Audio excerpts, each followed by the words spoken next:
یہ لو میری سنت، یہ لو میرا قرآن، یہ لو میری سنت۔ الحمدللہ وکفا وسلام علی عباده الذین اصطفى، اللهم صل علی سیدنا محمد وعلی آل سیدنا محمد وبارک وسلم۔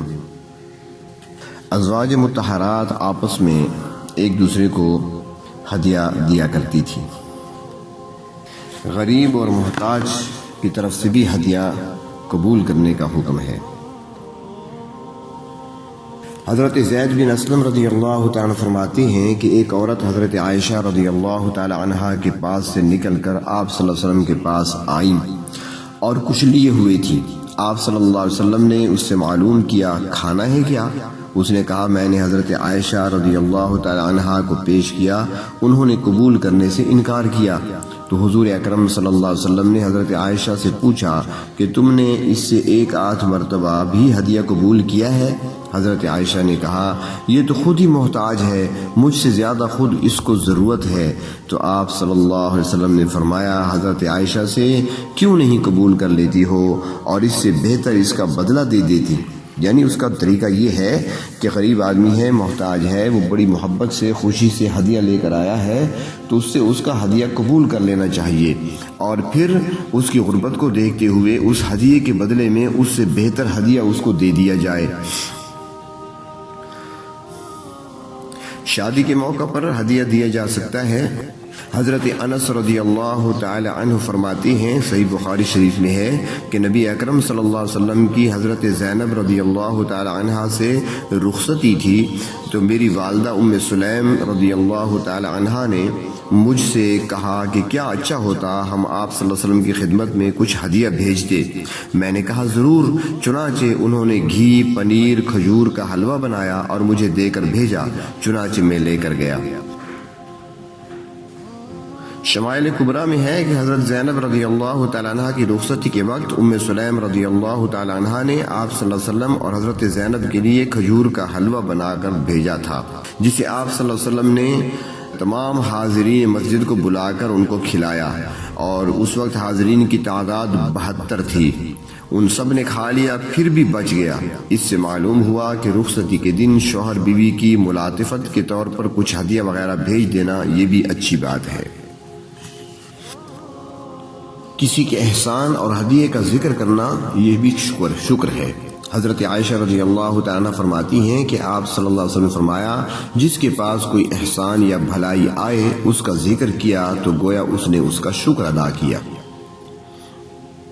مطلب یہ ہے کہ کسی کی بھلائی کا ذکر کرنا کہ فلاں نے فلاں چیز مجھے دی ہے، فلاں کا دیا ہوا ہے یہ میرے پاس، تو یہ ذکر کرنا بھی ایک قسم کا شکر ہے، اور یہ ذکر کرنا محبت اور تعلق کی دلیل ہوتی ہے۔ جیسا کہ حضرت عائشہ صدیقہ رضی اللہ تعالیٰ عنہ کی ایک روایت میں ہے کہ جسے کسی احسان یا بھلائی سے نوازا جائے وہ اس کا بدلہ دے، اور اگر بدلہ کی طاقت نہیں رکھتا ہے تو اس کا ذکر خیر کرے۔ جس نے اس کا ذکر کیا اس نے گویا شکر ادا کیا۔ ایک شخص خراسان کے رہنے والے حضرت جنید بغدادی رحمۃ اللہ علیہ کے پاس بہت سامان ہدیہ میں لائے۔ حضرت نے فرمایا بہت اچھا، میں اس کو فقراء پر تقسیم کر دوں گا۔ اس نے عرض کیا میں نے اس لیے نہیں پیش کیا، میرا دل چاہتا ہے کہ اس کو آپ اپنے کھانے میں خرچ کریں۔ حضرت نے فرمایا میں اس کے ختم ہونے تک کہاں زندہ رہوں گا، بہت بڑی مقدار ہے، اس کے ختم ہونے کے واسطے تو ایک زمانہ چاہیے۔ اس نے عرض کیا میں یہ نہیں چاہتا کہ آپ اس کو سرکہ اور سبزی میں خرچ کریں، میرا دل چاہتا ہے کہ اس سے آپ حلوہ وغیرہ اچھی چیزیں نوش فرمائیں۔ حضرت نے قبول فرما لیا۔ اس خراسانی نے عرض کیا بغداد میں کوئی شخص بھی ایسا نہیں جس کا احسان مجھ پر آپ سے زیادہ ہو، یعنی اس وجہ سے کہ آپ نے میری درخواست پر میرا ہدیہ قبول فرما لیا۔ تو حضرت نے جواب میں فرمایا تیرے جیسے شخص کا ہدیہ ضرور قبول کرنا چاہیے۔ اہل علم اور اہل عبادت اور اہل تقوی کو اس نیت سے دینا کہ یہ بہتر کھائیں اور بہتر رہیں اور خدمت دین اور عبادت میں اس سے قوت اور اعانت اور مدد حاصل کریں، یہ عظیم ثواب کا باعث ہے کہ یہ شخص اس کی عبادت اور خدمت دین کے ثواب میں شریک ہوگا۔ ایسے حضرات کو دگنا ثواب ملتا ہے، صدقہ کا ثواب بھی ملتا ہے اور علم اور عبادت اور خدمت دین کی مدد کرنے کا بھی ثواب ملتا ہے۔ اگر ہدیہ دینے والے کی غرض فخر یا شہرت حاصل کرنا ہو تو اس کو ہرگز قبول نہیں کرنا چاہیے، اس لیے کہ یہ گناہ ہے اور لینے والا گناہ میں مددگار ثابت ہوگا۔ جس پر قرض ہو اس کا ہدیہ قبول کرنا منع ہے۔ حضرت انس رضی اللہ تعالیٰ عنہ سے روایت ہے کہ جناب نبی کریم صلی اللہ علیہ وسلم نے ارشاد فرمایا، جب تم میں سے کوئی کسی کو قرض دے اور وہ اسے طبق میں کوئی ہدیہ پیش کرے تو اسے قبول نہ کرے، اپنی سواری پر بٹھائے تو نہ بیٹھے، ہاں مگر یہ کہ پہلے سے یہ سلسلہ لین دین کا قائم ہو تو پھر الگ بات ہے۔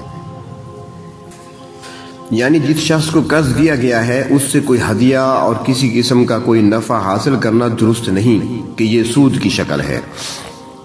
مولا علی قاری رحمۃ اللہ علیہ نے لکھا ہے کہ ایسے ہدیہ کا قبول کرنا جو قرض کی وجہ سے ہو حرام ہے، اگر قبول کرے تو پھر اس کا عوض اتنا ہی یا اس سے زیادہ دے دے۔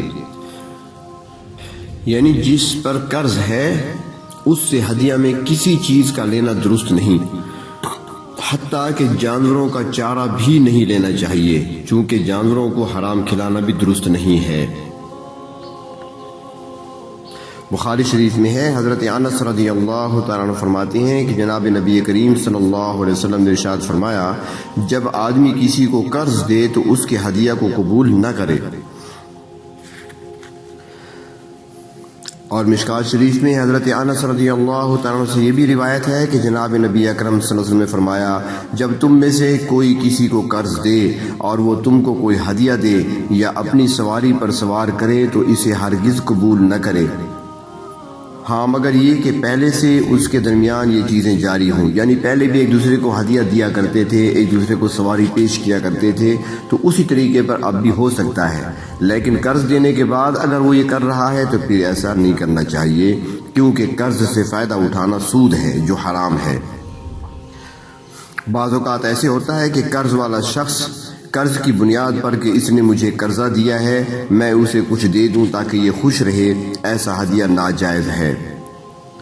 قرض پر نفع حاصل کرنا یہی سود ہے، اور کیونکہ سود کے شبہوں سے بچنا بھی ضروری ہے، اس لیے آپ صلی اللہ علیہ وسلم نے منع فرما دیا، لیکن اگر پہلے سے اس قسم کا معاملہ ہوتا رہا تو پھر اجازت ہے۔ ہمارے آج کل کے ماحول میں اس سے احتیاط بالکل نہیں کی جاتی اور اسے گناہ بھی نہیں سمجھا جاتا، بلکہ الٹا حق سمجھا جاتا ہے کہ میں نے اتنا بڑا احسان کیا ہے تو کیا اتنا بھی حق نہیں؟ تو سن لیجئے، احسان کیا ہے، اب حق ہے نفع کا، لیکن وہ دنیا میں نہیں بلکہ آخرت میں ہے۔ پروردگار عالم اس احسان کا اجر عطا فرمائیں کہ وہ آخرت میں ملے گا، دنیا میں اس پر کوئی نفع نہیں لینا اور کوئی حق نہیں ہے۔ یہ لو میری سنت، یہ لو میرا قرآن، یہ لو میری سنت، یہ دکھلائے گی تم کو